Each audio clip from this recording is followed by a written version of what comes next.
Good day to everyone. Today we are going to see the next experiment. The name of the experiment is called Well-Board Demonstrator. So what's now is being pointed is the equipment tag. It says it's a well-board demonstrator. The designer of this unit is Derby Tech training equipment made in Canada. And this is being sponsored by in Oman Tower Laboratory by Oman LNG. This is the indication light which says that the power to the unit is on. And we do have 3 switches here, 2 for pumps and 1 for compressor. Water pump, oil pump and compressor. As I've said already, we are now going to go one by one into the parts. The second part which I'm showing to you right now is called the storage tanks. One for oil, another one for water. The valves which I'm pointing to you right now are called ball valves.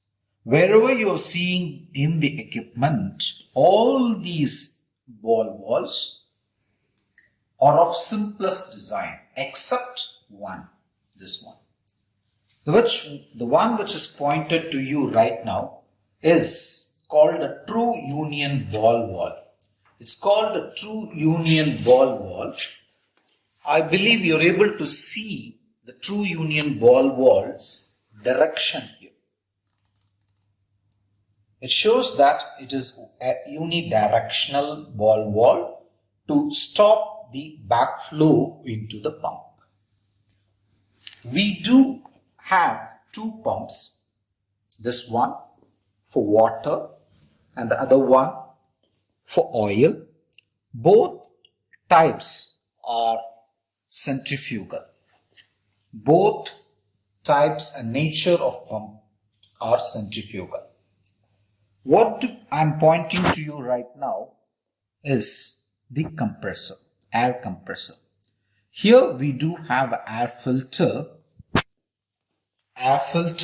and an air compressor. The next part which I'm going to show it to you is the pressure gauge.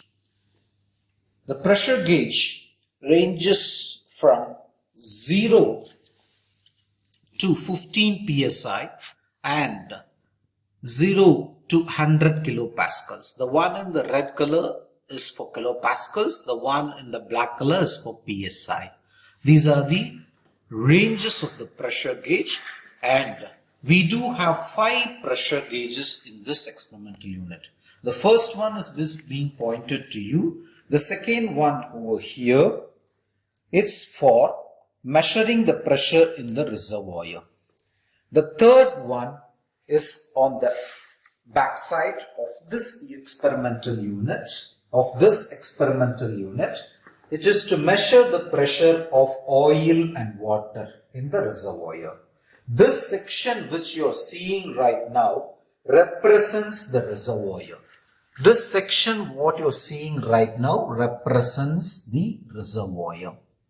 Reservoir is nothing but an assembly of rock layers, porous and permeable. Inside the college, we do have a unique design facility which represents these 2 are reservoir area, and this is the oil well, the casing and the oil well. Let me take you to the next part, the pressure gauge, which is here. This is being pointed to you here. This is the pressure gauge for casing, measuring the casing pressure. In exact, it can also be called as annulus pressure. Annulus means the gap between the inside tube and the outside pipe casing. This area, the difference here, the difference between the inside tube and the outside pipe is called as annulus. If you need to measure the casing pressure and the annulus pressure, you will have to go in for the pressure gauge which is over here.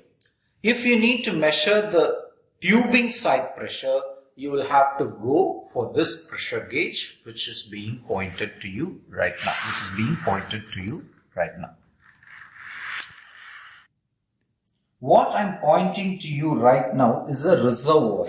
This one and this one is called a reservoir. This section is called an oil well casing, oil well.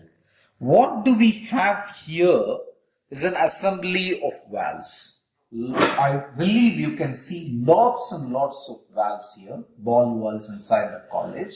Is a representation of Christmas tree in industries. We already studied in the theory part what is a Christmas tree. It is a equipment which is on top of a wellhead, and it has got 4 basic walls in minimal design: master wall, swab wall, and 2 wing walls. One, the left wing wall is for killing the well, the right wing wall is for producing the oil. The master wall is for stopping during emergency. And swab well on the top is for well testing or for improvement of a well. But what we have here is a combination of walls which represents Christmas tree in industries. The other basic units of pipeline is already known to you in fluid mechanics. For example, elbow, for example, across, pipe and tube. The difference between the pipe and the production tube, or even a bigger pipe and a production tube. So the differences between a pipe and tube is already shown to you in the theory classes, and all other parts. What now I'm pointing to you is a flange with a bolt and nut assembly. The use of a flange is to connect or extend the pipelines if you're not able to hold the pressure with specific design length. If you got to extend the pipeline without breaking, then you will have to connect the pipelines with flange. As simple as that, the conceptual meaning. Here, this flange is being connected to the tubing. There is a reason why we do have a restraint rope. What I'm pointing to you is called a restraint rope. In case if there are accidents because of excessive pressure built up in the tubing, the chances are the tubing can move or get dislocated from the unit, and it can create an accident or injury to the people or to the assets of the laboratory. So we do have a restraint rope. In case if there's excessive pressure build up and the explosion of oil in this unit is happening, then this can be managed by distributing the load, excessive load here back to this flange. So the excessive load is being shared by the other units. So let me show you the demonstration of how this experiment works. As I've already finished telling you what is the storage tanks, from the respective storage tanks, the water and the oil will get into the suction sides of the respective pumps. From the discharge side of the respective pumps, both the fluids are raised in pressure and transported. One from here, one from here. They are both going to meet into this pipeline in the place called a cross joint, a plus or a cross joint. It looks like a plus, but it's a cross joint. So if the valve which is on top of it is closed, the only possibility for the fluids, both the fluids which are mixed, oil and water, have to enter this way through the pipeline, through the elbow, into the valve and enter into the respective area. That's inside the college. It is a rock assembly, but this is what is representation of a reservoir in reality. The filtered and compressed air is entering through this valve and gets into this pipe, and it enters into here, whereas this valve is closed. I'm making a mention here about the valve V9. This is closed. There is a reason why I'm stressing this point. Here the compressed air is entering into the reservoir. In the college, we do add all the 3 fluids and expose it into the reservoir. This is the unique design to teach the students as if this is a reservoir, this is an oil well. But in reality, all these fluids are already mixed up by nature inside the reservoir. We are not going to mix it there, we are only mixing it here. So when the gas in the reality and the compressed air inside the college is mixed up this side of the reservoir, and the oil and the water is mixed on the other side of the reservoir, with the fluids mix inside fully into the reservoir, and oil is taken out in the oil well in the inside small diameter pipe called tubing, this one. So under normal processing conditions, the oil is taken from the tubing. This is how the oil could move back to the respective storage tanks inside the college. But in industries, we have a separator and a storage tank too in reality.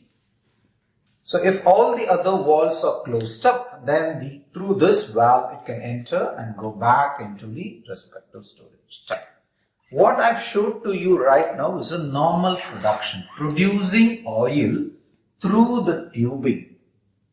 That's type 1.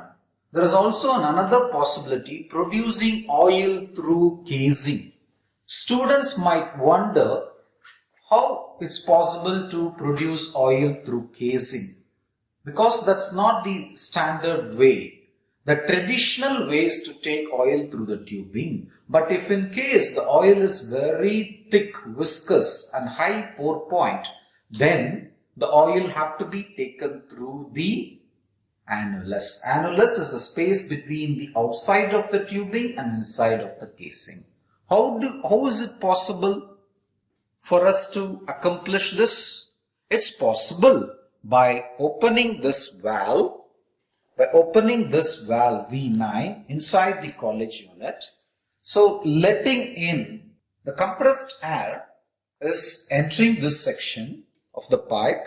It is able to take this flow line and it enters at the top of the section into the tubing. I've already given out the reasons. This mechanism is called annular production or gas lift. The gas is going to go inside the tubing and push the thick oil of the reservoir so that the oil comes between the gap between the casing and the tubing. So the exit for the oil is through this way. If I'm able to close all of the valves over here, let me take the oil back to the oil storage tank. So what I have shown to you is the second way of production. In industries, it's called gas lift. In specific, it's called annular production. Using a gas to lift the oil or producing in casing or annulus, it's called annulus production. So we have now come to the end section of the demonstration. What you have learned from this experiment, let me sum it up out for you. The first point, what is a reservoir? It's a basic representation of a porous, permeable sedimentary rock. That might be the learning from this demonstration. And production happens in two fashions in this experimental unit. One, tubing, and another one, annular production. You also learnt about the Christmas tree here. A combination of valves to play with so that you can switch the productions. The fourth learning for the student would be about the parts, about the valves, about the special valve which you already mentioned, which is called true union ball valve. So the fourth learning is about the parts. There is no reading for this experiment. Whatever you have observed over here, you can make it as a procedure points and learning and submit the observation. And that's it. I believe you have had a good time in learning a well-bore demonstrator. Thank you.